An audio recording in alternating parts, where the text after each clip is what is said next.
Hi విఎస్, నేను doctor Surender Reddy, andrologist. విఎస్, చాలామంది పెళ్ళైన తర్వాత పిల్లల గురించి ఆలోచిస్తూ స్పర్మ్ కౌంటు చెక్ చేయించుకుంటూ ఉంటారు. అయితే ఇప్పుడున్న ఈ జనరేషన్లోనే కాకుండా వచ్చిన మీడియా అనండి, యూట్యూబ్ అనండి, నాలెడ్జబుల్ థింగ్స్ అనండి, గూగుల్ నాలెడ్జ్ అనండి, వీటన్నిటిని చూసిన తర్వాత ప్రతి ఒక్కరు ఏం చేస్తున్నారంటేను తమ నాలెడ్జ్కు తోచిన పరంగా ఆ నాలెడ్జ్తో టెస్టు చేయించుకోవడము, వాళ్ళే ట్రీట్మెంట్ చేసుకోవడం జరుగుతుంది. ఒక్కొక్కసారి చిన్నపాటి విషయాలు మన నాలెడ్జ్ ఉపయోగించి పరిష్కారం చేసుకోవడంలో ఎటువంటి తప్పు లేదు. కానీ ఇప్పుడు నేను చెప్పిన విధంగా పెళ్ళయింది, పిల్లలు లేరు, స్పర్మ్ టెస్ట్ చేయించుకున్న వెంటనే 20 మిలియన్స్ అని స్పర్మ్ టెస్ట్ వచ్చింది. అయిపోయా.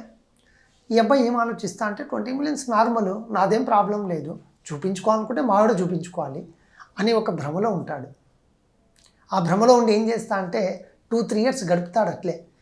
ఏం లేదు, చూడు నా స్పర్మ్ కౌంట్ చక్కగా ఉంది, 20 మిలియన్స్, ఎక్కడ ఏ డాక్టర్ని అడిగినా 15-16 మిలియన్స్ ఉంటే చాలన్నారు, నా నార్మల్ ఉంది, నాకు తెలిసి నీకేమైనా చిన్న ప్రాబ్లం ఉందేమో చూపించుకుందామని అలా అలా అలా అలా అలా గడుపుతూ వస్తాడు. 2 ఇయర్స్ తర్వాత మళ్ళీ సిమిన్ అనాలిసిస్ గైనకాలజీ డాక్టర్ రాస్తారు.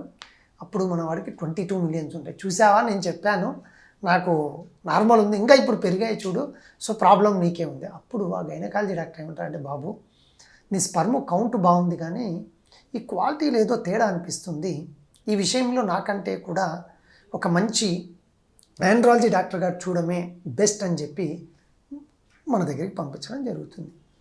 అప్పుడు నేను చూస్తే మన వాడికి కౌంట్ బాగుంది నిజమే, కానీ క్వాలిటీ లేదు. క్వాలిటీ అంటే ఏంటి? ఇప్పుడు ఎప్పుడైనా సరే వైఫ్ అండ్ హస్బెండ్ కలిసిన తర్వాత ఈ స్పర్మ్ అనేది ఎగ్ దగ్గరికి రీచ్ కానికి దానికి ఒక మూమెంట్ అనేది కావాలి. నెంబర్ 2, ఈ స్పర్మ్ ఎగ్గును రీచ్ అయిన తర్వాత ఎగ్గులోకి పెనట్రేట్ చొచ్చుకొని పోయే గుణం ఉండాలి, అప్పుడే ఎంబ్రియో ఫామ్ అవుతుంది.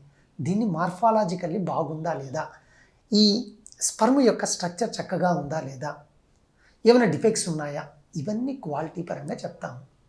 ఇప్పుడు మన వాడికి ఏమైంది, కౌంట్స్ బాగుంది కానీ క్వాలిటీ లేదు. చిన్న ఉదాహరణ, నేను ఒకటే అడుగుతాను అబ్బాయిని, వాళ్ళ మిస్సెస్ ఏమని వింటారంటే, ఏమంటే ఒక 4 బంధువులు వచ్చారు, ఒక 2 కేజీలు కూరగాయలు తీసుకురండి అంటాడు. మనోడు వెళ్తాడు, 2 కేజీస్ ఏంటి, వచ్చారు కదా మన వాళ్ళే, ఒక 4 కేజీలు తెస్తాడు. ఈవినింగ్ ఆవిడ కర్రీ చేసే లోపల 3కి సరిపోయి ఉంటుంది, 2 పాపం ఏదో ఉన్నదాంతో సర్దుకొని తింటారు. ఏమండి, పొద్దున్న చెప్పినావు నేను డబల్ తెచ్చాను నీకంటే అంటే, అవునండి మీరు తెచ్చారు, ఏం తెచ్చారు, 4 కేజీలు వంకాయలు తెచ్చారు, అన్ని పుచ్చులే, కేజీ కూడా సరిగలేదు. మీకు అర్థమైందా? మీరు క్వాంటిటీ తెచ్చారు నిజమే, వాస్తవమే, ఎక్కడున్నా అన్నీ పుచ్చిపోయినటివే. అదేవిధంగా మీకున్న స్పర్మ్ కౌంట్ నిజంగా బాగుండిండొచ్చు, కానీ వాటికి క్వాలిటీ సరిగా లేకుండా ఉండిండొచ్చు, మూమెంట్ సరిగా లేకుండా ఉండిండొచ్చు, లేదా చొచ్చుకొని పోయే గుణము సరిగా లేకుండా ఉండిండొచ్చు. అటువంటప్పుడు మీ మిస్సెస్కు ఎంత ఎగ్గు క్వాలిటీ ఉన్నా కూడా స్పర్ములో డిఫెక్ట్ ఉంది కాబట్టి ఎంబ్రియో అంటే పిండం తయారు కావట్లేదు. ఇప్పుడు ప్రాబ్లం ఎక్కడ ఉన్నట్టు?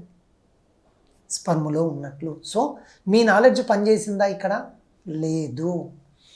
ఏదైనా సరే హెల్త్ పరంగా మీకు డౌట్ వస్తే, చిన్నపాటి సింపుల్ జ్వరం ఏదో వచ్చింది, ఒక డోలోనో పారాసిటమాల్ వేసుకొని మంచిదే, కానీ 4 రోజులైనా జ్వరం తగ్గట్లేదు, గూగుల్లో వెతికితే ఒక 10 కారణాలు వస్తాయి. వాళ్ళు ఇచ్చిన కారణాలు తప్పు కాదు, కానీ డాక్టర్ గారు ఏం చేస్తారు, ఈయన జ్వరం వచ్చింది, యూరిన్ ఇన్ఫెక్షన్ ఉందా, లంగ్ ఇన్ఫెక్షన్ ఉందా, లివర్లో ప్రాబ్లం ఉందా, లేదంటే బ్లడ్లో ఇష్యూ ఉందా, అలా కేటగరైజ్ చేసుకొని దానికి సంబంధించిన టెస్ట్ రాసి దాని ట్రీట్మెంట్ పెడతారు. అప్పుడు ఆయన స్పెషలిస్టు, ఆయన కర్తవ్యం అది చక్కగా ఉంటుంది.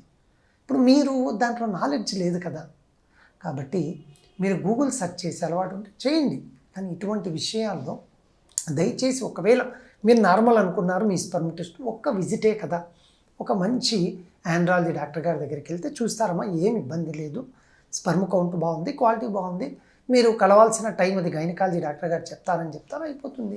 లేదు, ఒకవేళ పార్ట్ 2కి వద్దామంటే స్పర్మ్ కౌంట్ బాగుంది కానీ క్వాలిటీ లేదు, ఆ క్వాలిటీ ఎందుకు తగ్గింది చూసుకొని దానికి సంబంధించిన 1 లేదా 2 రకాల ట్యాబ్లెట్స్ పెట్టేస్తే యూజువల్గా ఏమవుతుంది, క్వాలిటీ పెరుగుతుంది.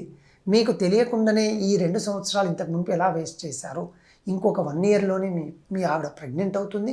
ఇంకో 1 ఇయర్లో మీ బుడతడు కూడా వచ్చేస్తాడు. సో కాబట్టి విఎస్ మీరు ఏ ఆందోళన చెందాల్సిన అవసరం లేదు.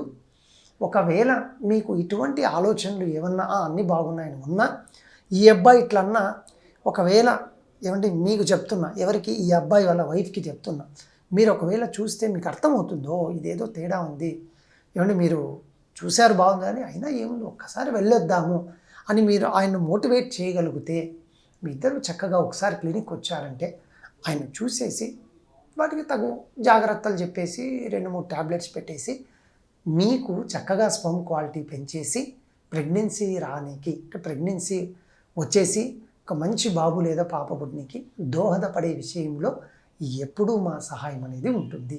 Thank you. ఎస్.